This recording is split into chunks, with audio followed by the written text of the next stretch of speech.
Shalom pemercaya yang diberkati oleh Tuhan Yesus. Apa kabar di hari ini? Saya percaya semuanya baik. Ya, Anda hari ini sedang mendengarkan Journey of Christmas bersama dengan Pastor Elroy. Dan saya berharap podcast ini dapat menjadi berkat bagi kita semua. Tuhan Yesus memberkati. Shalom sahabat yang diberkati oleh Tuhan. Apa kabar di hari ini? Saya mempercayai kasih karunia Allah yang hebat atas kita. Nah, hari ini di Jumat 4 Desember 2020 dalam Journey of Christmas bersama dengan Pastor Elroy, hari ini kita akan belajar dari Matius pasal yang pertama ayat yang ke-18. Sebelumnya mari kita berdoa. Bapa, kami berdoa dan kami bersyukur. Terima kasih untuk hari ini penyertaan-Mu atas kehidupan kami. Roh Kudus menolong kami sehingga podcast yang sederhana ini dapat kami pahami dan aplikasikan dalam kehidupan kami memasuki masa Adventus Natal ini. Dalam nama Yesus, amin. Nah sahabat yang diberkati oleh Tuhan, dalam Matius pertama ayat 18 berkata, kelahiran Yesus Kristus adalah seperti berikut. Pada waktu Maria ibunya bertunangan dengan Yusuf, ternyata ia mengandung dari Roh Kudus dan sebelum mereka hidup sebagai suami istri. Sahabat yang diberkati oleh Tuhan Yesus, penulis Injil Matius pada nas ini menceritakan suatu peristiwa sebelum kelahiran Yesus yang didominasi dengan pergumulan Yusuf. Sebelum ia memutuskan mengambil Maria menjadi istrinya, Yusuf mengalami pergumulan yang sangat berat ketika ia mengetahui bahwa Maria tunangannya telah mengandung. Kita dapat membayangkan, sebagai laki-laki yang tulus hati, Yusuf tidak mau melakukan perbuatan yang mencemarkan Maria. Pada ayat yang ke-19a, Yusuf merencanakan untuk memutuskan pertunangannya dengan Maria secara diam-diam.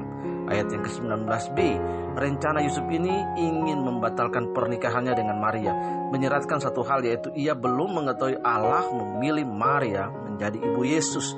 Tetapi sebelum dia mengetahui rencana Allah itu, dia sudah punya integritas dan moral dan karakter yang luar biasa.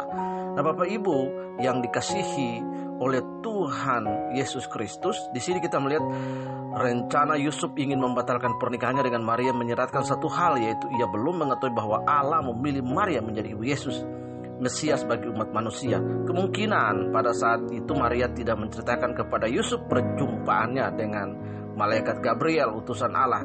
Kita dapat membacanya pada bagian lain Injil sinopsis dalam Lukas pasal yang pertama ayat yang ke-26 sampai yang ke-38. Nah, sebagaimana Allah menjumpai Maria, ia pun menyampaikan rencananya tentang Maria dan anak yang akan dilahirkannya melalui mimpi kepada Yusuf pada ayat yang ke-20 sampai 23 dari Injil Matius.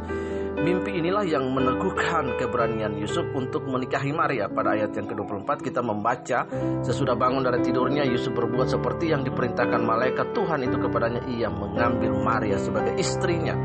Bapak Ibu Saudara yang dirahmati oleh kasih karunia Tuhan, keputusan Yusuf menyatakan kepatuhannya terhadap perintah Allah.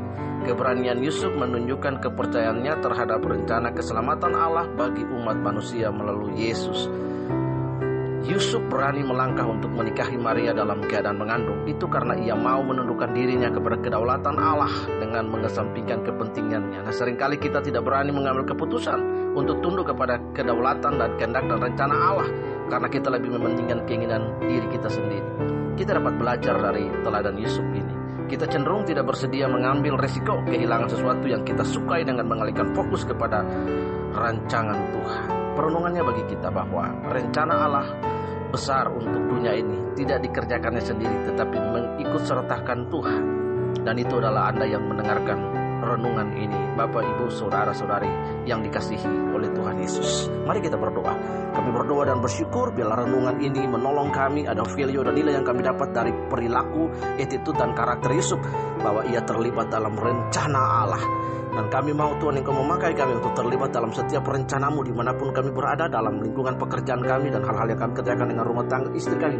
Kami boleh menjadi lingkungan, menjadi berkat di lingkungan di mana kami berada, di kantor, di komunitas dan lain sebagainya. Tolong kami Tuhan, di dalam nama Yesus kami berdoa dan mengucap syukur.